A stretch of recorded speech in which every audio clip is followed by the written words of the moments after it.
Ömer!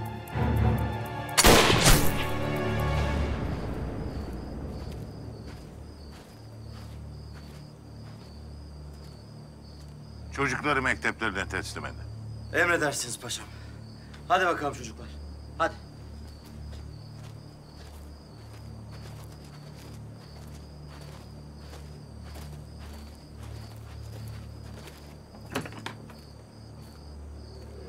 Mahmut Paşa ne oldu? Mahmut Paşa. Kendine gel Mahmut Paşa, ne oldu?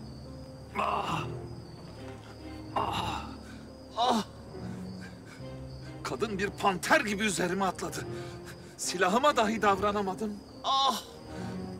Ardı ardına darbeler vurdu. Bayılmışım. Şimdi vaziyetiniz nedir? Şimdi de ayılmışım. Asıl çocukların vaziyetine paşam. Çocukları kurtarabildik mi? İnşallah mekteplerine vasıl olacak. Çok şükür, çok şükür. Ah! Çok acıyor paşam. Ah! Ömer! Annenin katili geldi oğlum. Çık ortaya.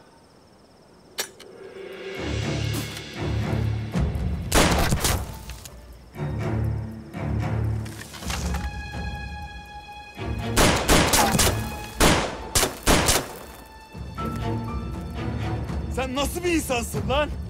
Haysiyetsiz, şerefsiz, kepaze, adi müptezel. Ömer! Hiram seni her türlü gömer. Annen özlemiştir oğlum. Seni bekler.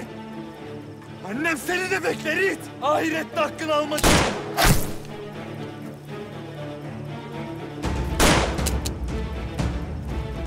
Yaşayacak nefesim varmış.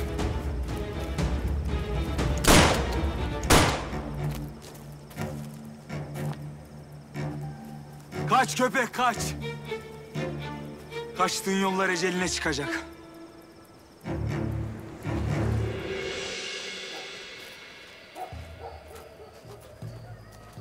Yoruldum ya. Biz Ermeniyiz ağam. Biliyorum. Ağam sen Müslüman mısın? Elhamdülillah. Asker ağam birisi bize karışsa bu silahla onu vurur musun? Merak etme, kimse size karışamaz. Dedemle nenem her daim söyler zaten. Ne derler? Dedem Müslümanlar merhametli adamı ama kumar desen oynatmıyor, içki desen içirmiyor, zamparalık desen yaptırmıyor. Bunun içinde zalim diyor. Nenen ne diyor bu mevzuya? Allah belanı versin diyor dedeme. Patlamalar da çok güzel oluyormuş böyle. Bam bam. Pencereden izleyin dedi. Bam bam. Hünkârım, ben Mahmut Paşa'yı arabada bırakıp müzakere için içeriye girdim. İçeriye girdiğimde çocukları yalnız buldum. Zavallı yavruları kaçıdan sefiller yoktu. Sual ettik. Fakat işin mahiyeti bir muamma. Çocukları pazarlık yapmadan, direnmeden bırakıp gitmişlerdi. Bunu anlayamadık. Niyetlerini belli etmeden, bir netice almadan çocukları öylece bırakıp gitmişler, öyle mi? Bu keferenin bir hesabı mutlaka vardır. Kalan havadisler de pek iç açıcı değil hünkârım. Arzu ederseniz onları da Mahmut Paşa aktarsın. Buyurun. Hünkârım, hadise şu şekilde vuku buldu. Sadrazamımız küçük çocukları kaçıran keferelerin yanına gittiğinde ben arabada kaldım. Arabada tam karşımda bu Sarah Hedeya denen kefere oturmaktaydı. Bana şöyle kötü kötü baktı. Ben de tövbe estağfurullah diyerek kafamı çevirdim. Lakin tabii vicdanen silahımı çekip "Sık şu iblise diyorum içimden, kurtulsun cihan beladan." Ama yapamadım işte. Sadede geliniz paşa. Sadede geleyim hünkârım. Kafam bu yana çevirikken bir anda şöyle göz ucuyla bu Sarah Hedeya denen kadına bakmamla birlikte bu kadın panter gibi üzerime atladı. Derken tam kafatasımın şurasına, Lüzum yok. tam kafatasımın şurasına, üstüne bir darbe indirdi. Ardından bir darbe daha, ardından bir darbe daha, bir darbe daha, ben bayılmışım. Yani bir kadınla baş edemediniz, öyle mi? Ama hünkârım, malumunuz bir kadının indirebileceği bir darbeyi en âlâ paşa bile tahayyül edemeyebilir. Mümkün değil. Size verdiği zayiat dışında Sarah Hedeya ile bir işimiz kalmadı. Öğreneceğimizi öğrendik. Hünkârım, biz bu Sarah Hedeya denen iblisten ne öğrendik? Bayılmayı tercih etmeseydiniz paşa, siz de öğrenirdiniz öğreneceğinizi. Allah ömürler versin. Allah ömürler versin.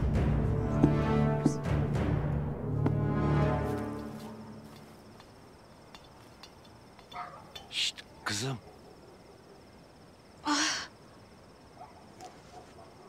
Neredeyim ben? Sakin ol kızım. Burada baygın yatıyordun. İyi misin? Abimin cenazesini almaya geldim. Ama onu aldılar. Neyi aldılar? Cenazeyi mi? Evet. Evet, cenazeyi. İyi misin kızım? Kim ne yapsın cenazeyi? Harp isteyenler abimi bayrak ettiler. Onu bulmalıyım.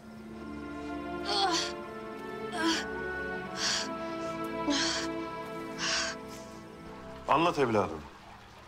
Hünkârım, buyurduğunuz gibi sadrazamın peşinden mesafemizi koruyarak at sürüyorduk. Lakin bir silah sesi işittik. Biz de tehlikeli olacağını düşünüp silah sesinin geldiği tarafa gittik. Yoldayken ormanda bir hareketlilik gözüme ilişti. Adamlara yoldan devam etmelerini söyledim. Ben de atımı ormana sürdüm. Sonra? Bir bomba manyelasının başında uğraşan iki Ermeniyi gördüm. Zannımca düzeneyi ortadan kaldırıyorlardı. İz bırakmamak için. Adamlardan biri silah çekince vurmak mecburiyetinde kaldım. Diğerini yakaladım. Lakin adamı tam konuşturacakken uzaktan biri ateş etti, öldürdü adamı. Sadrazamı istemelerinin sebebi anlaşıldı. Onu öldürüp devlete yara açmak isterler. Hünkârım, peki bombayı niye patlatmadılar? Çünkü arabada bu tertiplerine mani olacak mühim biri vardı. Yakaladığım adam ölmeden önce mühim bir kelam etti. Ne dedi? Bir baskından söz etti. Ama nerede yapılacağını söyleyemeden kurşunu yedi. Evladım, bunlar huzursuzluk çıkartmak isterler. Milletin kalbine korku salmak isterler. Lakin ne biz ne de milletim asla sırat-ı müstakimden vazgeçmeyeceğiz. O hainleri galebe çalacağız. İnşallah hünkârım. İnşallah. Bir de İrem keferesi de oradaydı.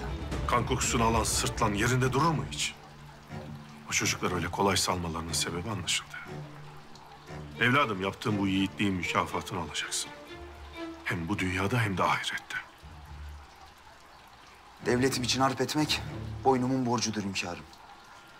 Mükafatını da ancak Allah'tan dilerim. Eyvallah.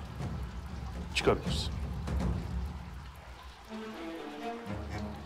Hünkârım, Ahsen hala misafirimdir. Bu hususta bir emriniz var mıdır? Ahsen kızımız bir gün saraya dönecek. Lakin bunu kendi hür iradesiyle istemesi lazım. Onda mühim bir emanet var. O emanet ona ağır, bize hafiftir. Emaneti teslim etmesi için güven esastır. Bekleyeceğiz, göreceğiz. Siz nasıl buyurursanız hünkârım.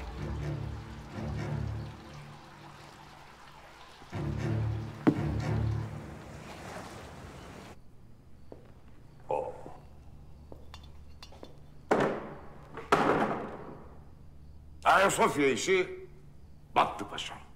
Al bu senin olsun. Gariban bir Müslümana verirsin, oynar. Bay Zaharov, Müslümanların elinde gerçek Ayasofya var. Sahtesini ne yapsınlar? Sadrazamı da öldüremedik.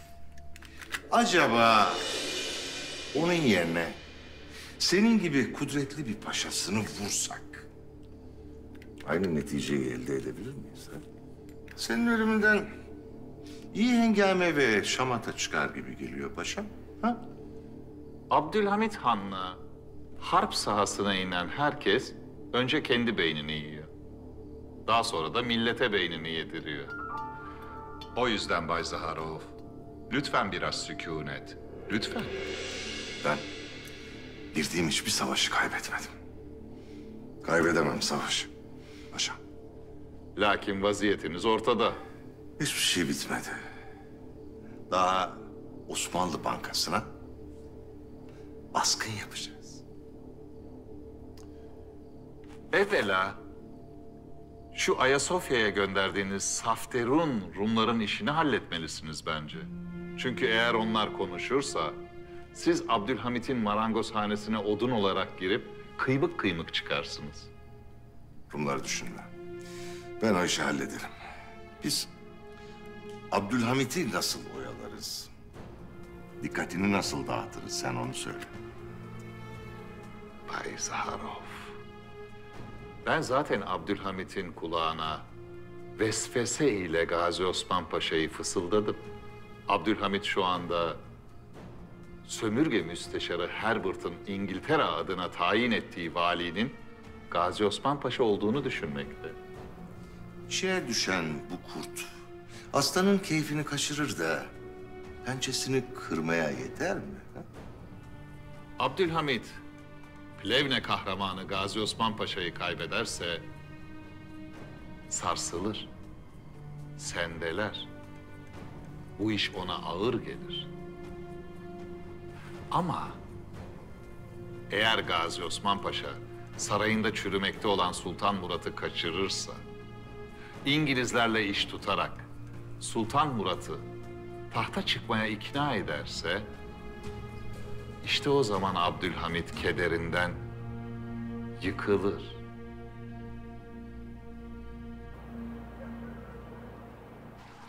Hünkârım, askerimizin tünelde yakaladığı Rumları karakola götürüp teslim ettim. Yarın da sorguya gideceğim. Âlâ. Hünkârım, bunlar fitne çıkarmak için mi Ayasofya'ya haç dikmek isterler? Doğrudur paşa. Müslümanlar, Rumlar, Ermeniler sokaklara dökülsün. Birbirini kırsın. Milletimiz parça parça olsun, her parçadan bir devlet kurulsun isterler. Allah muhafaza. Amaçları sadrazamı müzakereye çağırmak değil, canını almak.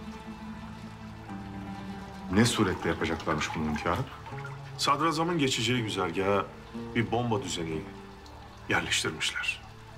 Araba geçerken patlayacaktı. Hamdolsun muvaffak olamadılar. Allah korusun. Ömer evladımız mühim bir havadis getirdi. Ermeni çetecilerden birinin ağzından kıymetli bir kelamı söküp almış. Baskın. Hünkârım, affınıza sığınırım lakin anlamıyorum. Bu çeteler baskın yapacak kudreti nereden bulurlar? Bize dost görünen devletler onlara yardım eder. Fitne çıkarır. Hem de milleti sadıkayı, Ermenileri kullanırlar. Biz bu çetelerle değil, bu devletlerle harp ederiz. Payitahta getirilen silahların bertaraf edilmesi Ermeni çeteleri durdurmamış anlaşılan. Lakin asıl sorulması gereken soru şu: baskın nereye yapılacak? Ne buyurursunuz hünkârım? Ermeni Patrik huzura çağrılsın. Bildiklerini önümüze döksün. Emredersiniz hünkârım.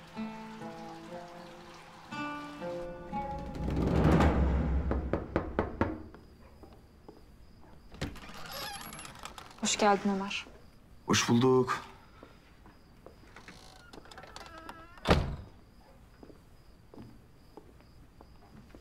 Allah Allah. Aslen niye böyle ortalıkta bayılır gibi yatmış? Ben bekçi miyim Ömer? Her şeyi bana sual ediyorsun. Olur mu öyle şey Zeynep? Sen hele önce bir tas su ver de içim yandı. Ciğerimi soğutayım.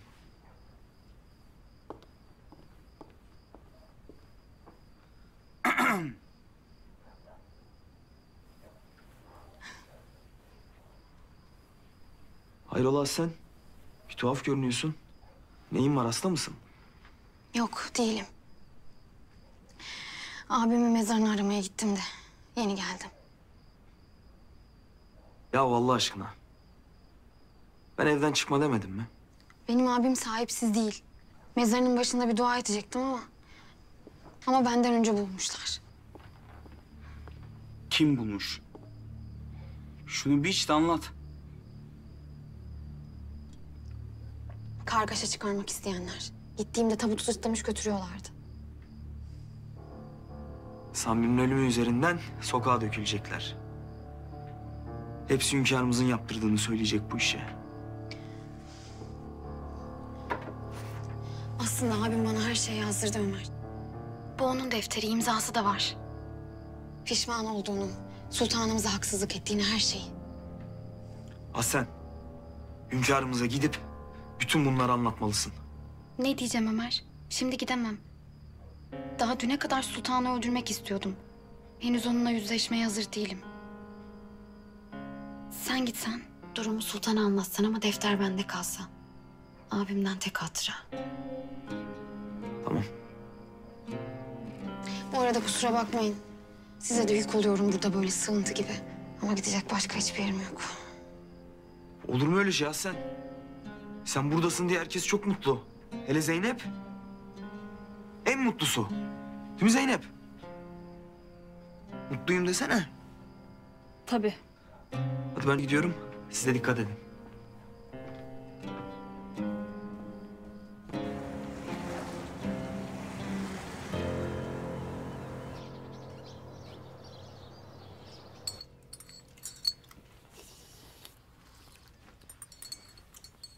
Seniham, hoş geldin. Hayırdır? Ama seni böyle kederli görünce vallahi azgın boğa gibi önüme gelene toz atasım geliyor. Of. Of. Yüreğim daralıyor Mahmut. Vallahi artık yüreğim daralıyor.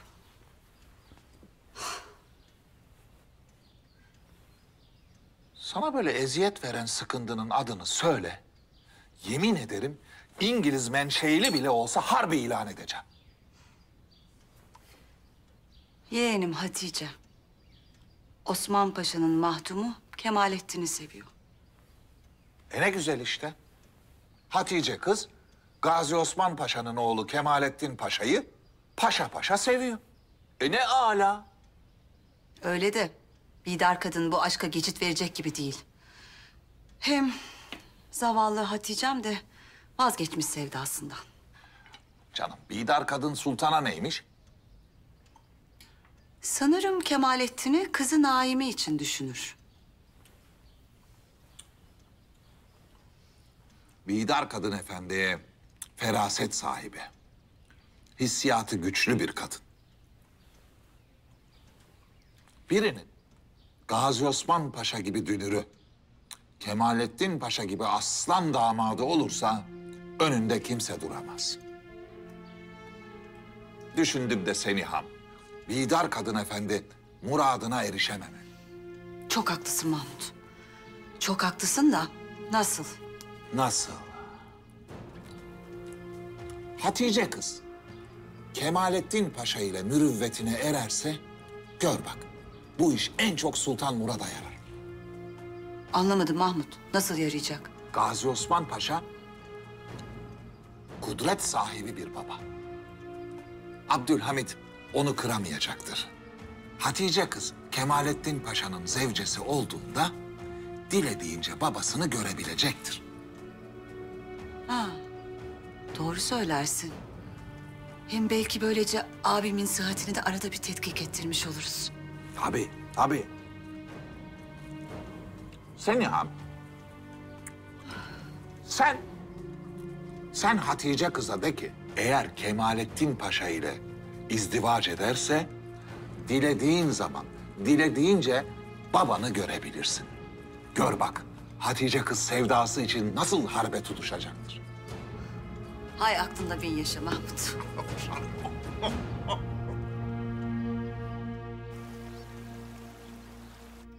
Bana hediye ettiniz bu kılıca. Ara ara çıkarıp bakarım. Osman Paşa. Plevne'de esir düştüğümde düşman almaya cesaret edemedim hünkârım. Tarihe öyle bir iz bıraktınız ki. Mağlup olsak da zafer bizimdir nidalarını zihinlere kazıdınız. Mazide kaldı. Yaşlandık hünkârım. Siz dahi pazarlığa beni göndermeye imtina edersiniz. Yaşınızla alakalı değil bu durum. Hünkârım, merakım mazur görün.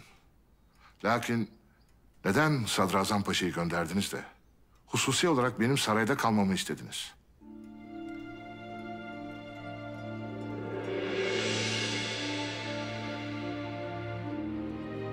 Osman Paşa. Yoksa misafirimiz olmaktan memnun değil misiniz? Estağfurullah. Siz emredin, eşiğinizde yatalım. Lakin merak ederim bir kusur mu işledik diye. Hatırlar mısınız paşa? Saltanatımın ilk yılları. 93 Harbi başlamış. Mithat Paşa ve arkadaşları tarafından istemeye istemeye savaşa sokulduk. O vakit siz Plevne'de kalmayıp Eflak ve Boğdan'da Rus askerlerini karşılamayı teklif etmiştiniz. Elbette. Lakin devrin seraskeri tarafından kabul görmedi. Biz bunu öğrenince bir emir yolladık. Plevne'de kalmayıp Rus orduları yerleşmeden baskın verin diye. Emriniz bize 2 gün geç ulaştı hünkârım. O sırada da Ruslar mevzilere yerleşmişlerdi. O vakit anladım ki paşa, devletimizin içinde hain çoktur. O gün o emri size ulaştırmayıp elinde tutanlar mağlup olmamızı istemişlerdir. Hünkârım, tarih keşkelerle yazılmaz. Lakin keşke emriniz vasıl olsaydı da hücuma geçebilseydik. İşte ben o vakit anladım. Keşke dememek için şimdi ve bu vakit diyeceğimi. Şimdi paşa, bana hediye ettiğiniz bu kılıcı bir müddet size veriyorum.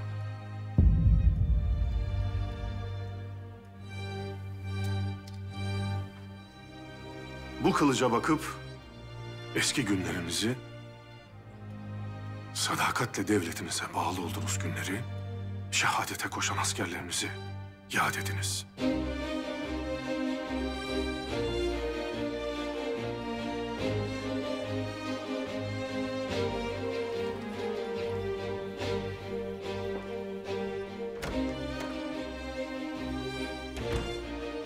Merakımı mazur görün. Lakin neden sormadınız?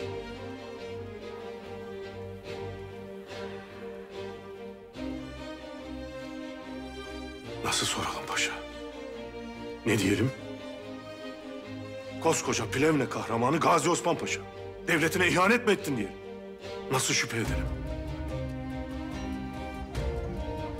Osman Paşa'nın ihaneti çok ağır olur paşa. Çok ağır olur.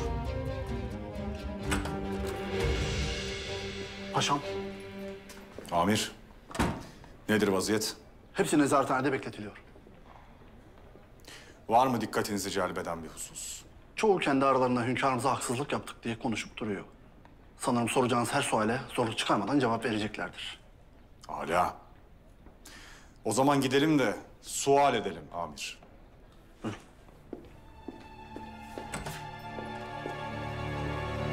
Biz nasıl oldu da böyle bir tertibin içine girdik? Ayıplanma. Sorarlarsa anlatırsın nasıl girdiğimizi. Anlatacağım. Bir bir anlatacağım her şeyi. Doğru söylersin. Her şeyi anlatalım. Hepsini tek tek sorgulamak daha doğru olacak. Bir oda hazırlansın. Siz nasıl isterseniz paşam. Sorgudan sonra azat edilecekler.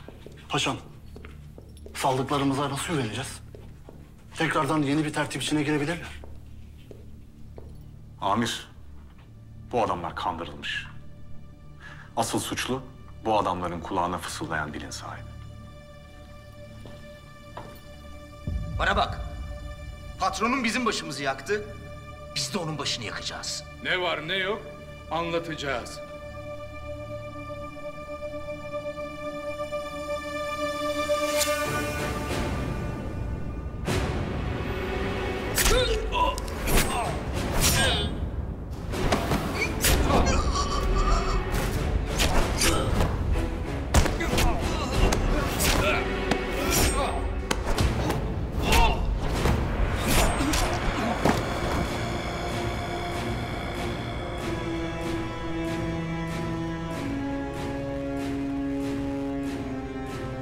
Amir!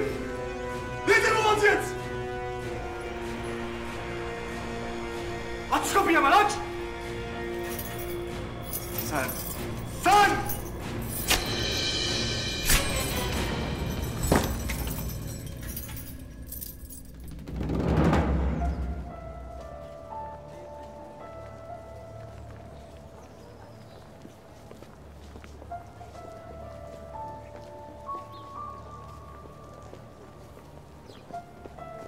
Seni mi gönderdiler?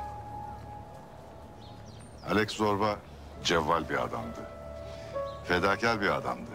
Asla canını sakınmazdı. Sakınmadı da. Senden de aynı fedakarlığı bekliyorum.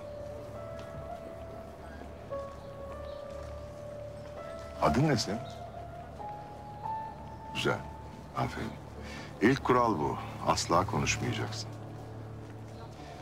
Gerisini yaşadıkça Zarof Mektebi'nden öğreneceksin.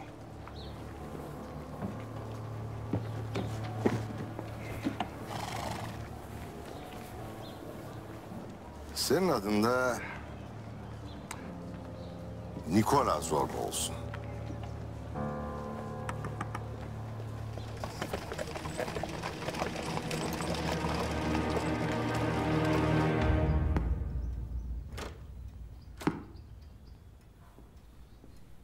Hünkâr, Ömer evladımız geldi. Size havadisleri varmış. Buyursun.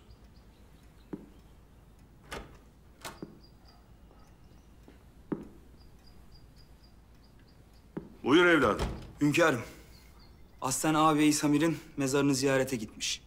Biz Samir'in cenazesi üzerinden bir nümayiş olmasın diye gizlice defnettirmiştik. Lakin mezarı bulmuşlar.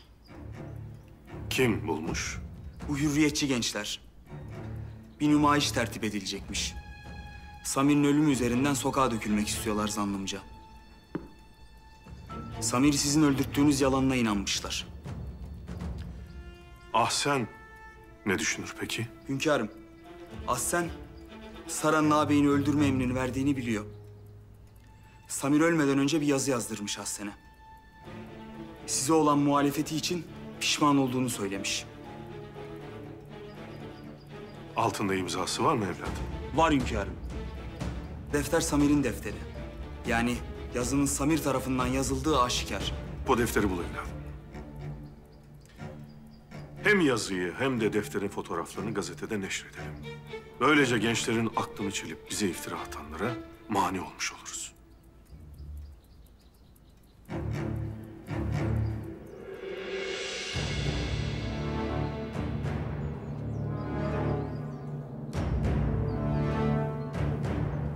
Esselamu aleyküm Mehmet Paşam.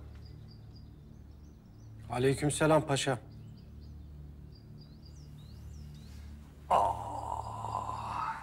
Yani Mehmet Paşa. Bu nedir Allah aşkına? Aynı şekerin sapına yapışmış iki küskün çocuk gibi. Neticede biz akrabayız yahu. Dinimiz de bir. Ya bu ne surat böyle? Ben onca hadiseden sonra eğilmeyen başın, kızarmayan yüzün sahibi kardeşim olsa çekinirim paşa. Rica ederim yolunuza gidin. Mehmet Paşam. Mehmet Paşam. Bakınız. En adi hadisenin bile görünmeyen bir tarafı vardır. Şimdi burası saray. Burada gün içinde dönen dolabın haddi hesabı yok. Ve ben bütün gün bu oyunları boşa çıkartmak için göbeğimi çatlatırım. Ne için göbeğimi çatlatırım? Sultanımız için. Ailem için. Sizin için Mehmet Paşam, sizin için. Varsayalım. Şu anda sarayın içine eli silahlı kefereler, anarşistler daldı. Ne yaparız?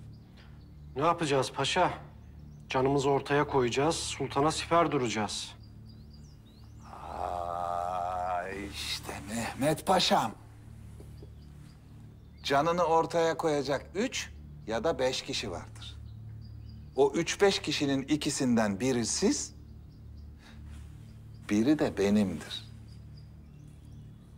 Güvendiğiniz dağlara karlar yağar.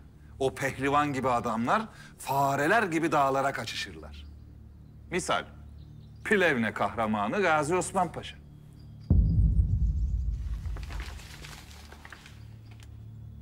Ne olmuş Osman Paşa'ya?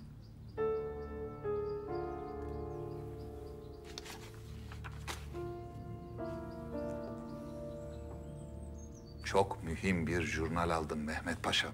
Derler ki Gazi Osman Paşa Sultan Murad'ı tahta çıkarmanın hesabı içindeymiş. Bu işte de yalnız değilmiş.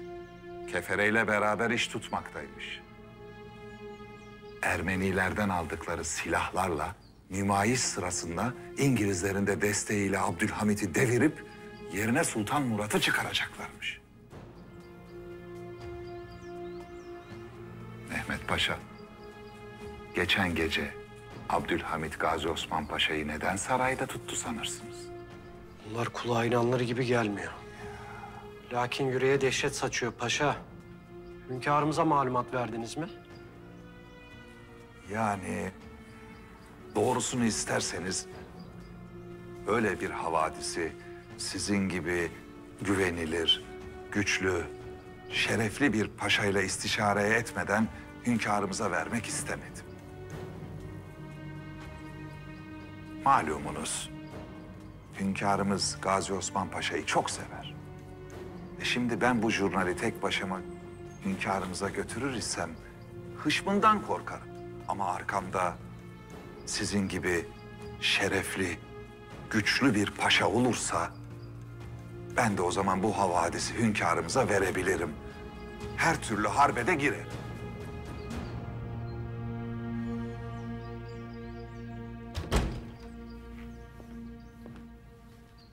Hatice? Ablacığım kalkma.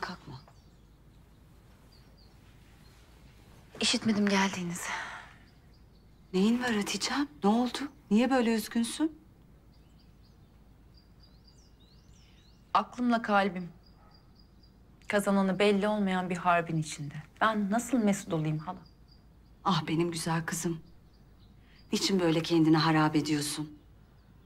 Bak eğer böyle devam edersen sadece kendini değil, beni, Kemalettin'i, seni seven herkesi üzeceksin. Ya ne yapayım hala? Bu aşkın hükmü artık benim ellerimde bile değil. Kızım, neden henüz açmadan o sevda çiçeğini koparıyorsun aşk toprağından? Vazgeçme Hatice'm. Mücadele et sevdan için. Artık gayrete lüzum yok. Umut tükendi hala. Ne demek tükendi? Kemalettin'le Naime'nin arasına sevda tohumu ektim. Nasıl? Kemalettin'in bana gönderdiği mektubu Naime'ye verdim. Naime mektubu kendisine yazılmış gibi aşkla okuyacak. Niye böyle bir şey yaptın kızım? Halam. Naime Kemalettin'i seviyor madem. Onlara da bir ihtimal verilmeli. Eğer paşa beni gerçekten istiyorsa Naime'ye rağmen harp ederek kazanacaktır. Başka türlüsü mümkün olmaz. Yani diyorsun ki ben paşayı Naime'ye bırakmadım. Onu sadece imtihan ediyorum. Eğer beni hakikaten seviyorsa Naime'ye rağmen gelir. Doğru mu anladım? Bir hakkın halacığım. Bir hakkın. Ah kızım, öyle dersin de. Eğer o mektup Naime'nin eline geçtiyse her şey bitmiştir maalesef.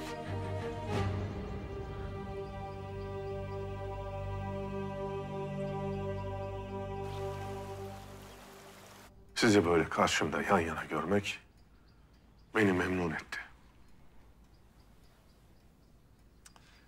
Devlet-i âlinin menfaati eğer Mehmet Paşa ile benim birlikteliğime lüzum görüyorsa boynumuz kıldan incedir hünkârım. Yalnızca devlet meselesi de değil paşa. Her kucaklaşma, her kavuşma Müslümanın gözünde seher, gönlünde sevinçtir. Hünkârım, Mehmet Paşa'mız çok mühim bir havadisle gelmiştir. Gerçi haber kötüdür. Lakin istihbarati açıdan çok büyük bir başarıdır.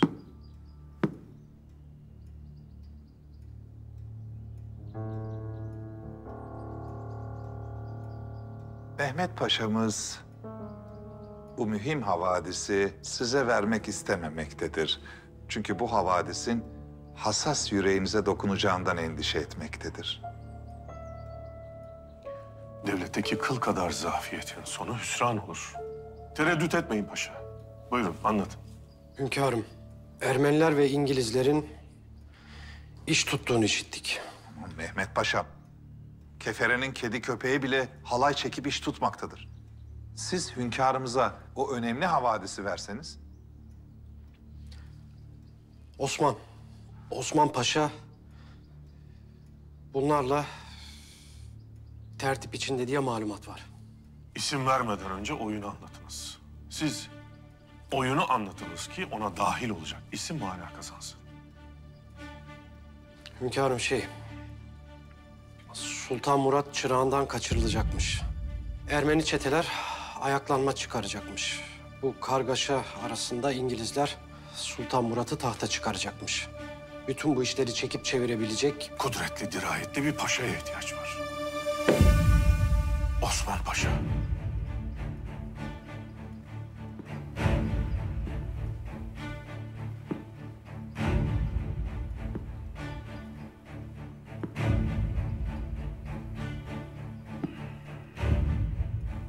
Hünkârım, sizi üzmek istemezdim. Düşman dediğine yenilmek olur. Yenilirsin. Ölürsün, esir düşersin. Mücadeleden geri durmuyorsak korkum yok. Lakin Müslümanın Müslümana ihaneti asıl yenilgidir. Hünkârım, içimizdeki hainleri bulmak ve temizlemek için emirlerinize amadeyiz. Gazi Osman Paşa'nın Kefere ile bağlantı kurduğu karargah ev tespit olunmak üzere. Müsaade buyurursanız bu mühim vakada ben de Mehmet Paşa'ma destek vermek isterim.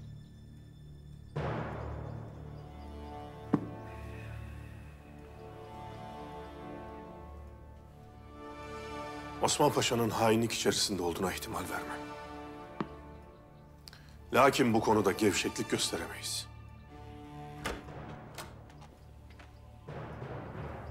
Hünkârım, şimdi bize ulaşan mühim bir malumata göre İngiliz gemileri kara sularımıza doğru kaidelere uymayan bir hareketlilik içindeymiş. Osman Paşa ile alakalı bildiklerinizin peşine düşebilirsiniz. Patrick huzura çağrıldı mı? Çağrıldı hünkârım. Bakalım aynı zamanda Ermeni ve İngiliz manevralarının sebebi neymiş? Allah ömürler versin. Allah ömürler. Benim yüreğim de sizin aşkınızın telaşında. İstikbali ancak sizde görüyorum sultan kızı.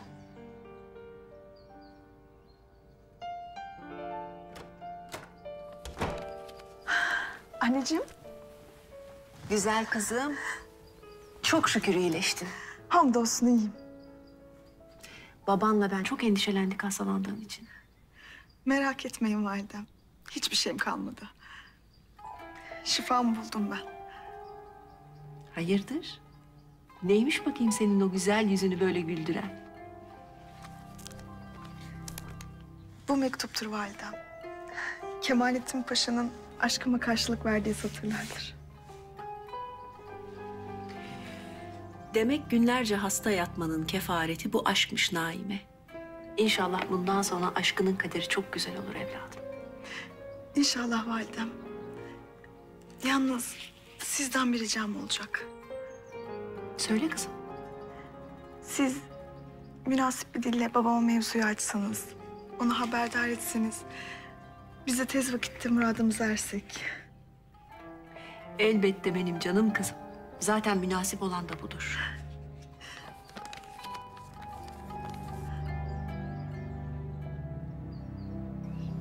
Çiçekleri sever misiniz Patrick Efendi? Pek alakadar olmam. Ben çok severim. Mesela şu. Öksot. Ağaçların üzerinde biterler. Kalbe faydalıdır. Meyvesini ezip burnunuza çektiğinizde burun kanamalarını önler. Mesela bunlar. Kedi otu. Uykusuzluğa birebir. Başka bitkilerle karıştırdığınızda yine uyursunuz, lakin uyanamazsınız. Hünkârım, beni bahçenizi gezdirmek için mi çağırdınız? Bu bahçede her derdin çaresi vardır demek için çağırdık. Her derdin çaresi vardır, lakin şerefsizliğin yoktur. Adiliğin, kansızlığın, ihanetin şifası ölümdür demek için çağırdık. Hünkârım... Bu güzel bahçede gezmek varken ihanet bataklığında debelenmeniz nedendir? Bir yanlış anlaşılma oldu sanırım. Ermeni kilisesi ve cemaati her zaman size sadık. Bu harita Dedem Fatih'in size emanetidir. Ayasofya'ya çıkan Rumlarda işi ne? Bir hırsızlık vakası oldu herhalde. İnanın bizim de haberimiz yoktu. Devletin verdiği emaneti koruyamayan kellesini de koruyamaz.